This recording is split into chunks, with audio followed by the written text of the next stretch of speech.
Hello students, आज हम class 9th के अर्थशास्त्र के फर्स्ट चैप्टर पालमपुर गांव की कहानी से भूमि की विशेषताओं की चर्चा करेंगे। भूमि उत्पादन के साधनों का सबसे प्रमुख साधन है और प्रकृति की तरफ से निःशुल्क मिला हुआ है।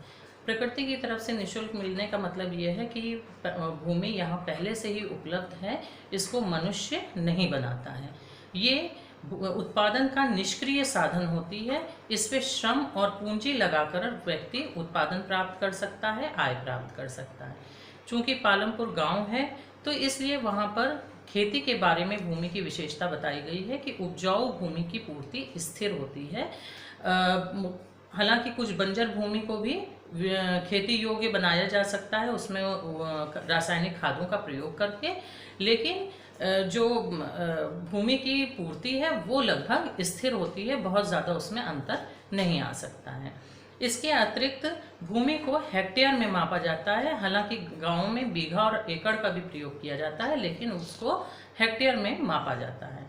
इस तरीके से भूमि जो उपजाऊ है वो तो स्थिर है, लेकिन एक ही भूमि के टुकड़े से पैदावार बढ़ाई जा सकती है, उसका उत्पादन बढ़ाया जा सकता है। तो इसकी दो विधियां हैं, फसल चक्र अपना करके, यानी कि ऐसी फसलों का प्रयोग कर लें कि जो 2-2, 3-3 महीने में तैयार होती हैं और उनको काट करके बेच करके आय प्राप्त की जा सकती है।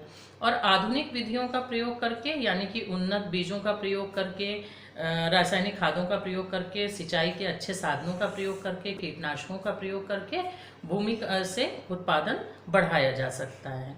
तो यहीं पर भूमि की विशेषताओं की चर्चा हम समाप्त करते हैं और इसी आधार पर आप इसके पॉइंट्स बना लेंगे। धन्यवाद।